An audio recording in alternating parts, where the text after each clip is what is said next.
let's talk about how you will set up question 15. You certainly are not going to go through and add, all of these 360 numbers.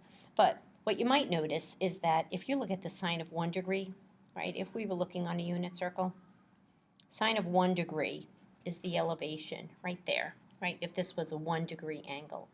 And 359 degrees is going to be right down there. So the sine of 1 degree is going to be exactly the opposite of the sine of 359 degrees. So if I add those together, they're going to cancel out. And likewise, 2 degrees and 358 is going to cancel out. And 3 degrees is going to cancel out with 300 sine of 357 degrees. And if we kept on going, the sine of 179 degrees is going to cancel out with the sine of 181 degrees, right? The relationship is that those always add up to 360.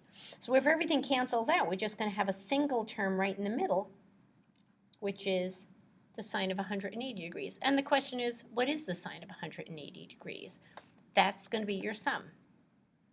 If we look at number 16, we've got sort of the same trick going on, except that the cosine of 1 degree is exactly the same as the cosine of 359 degrees. So I want to handle this a little bit differently.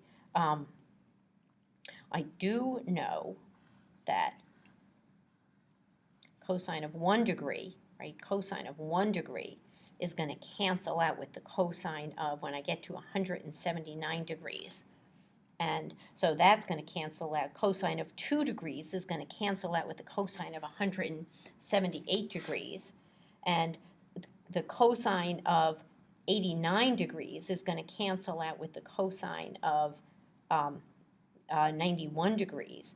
So right in the middle, I'm going to have the cosine of 90 degrees isn't going to cancel with anything else. And 359 degrees, I know, is going to cancel out with 181 degrees, and 358 degrees with 182 degrees.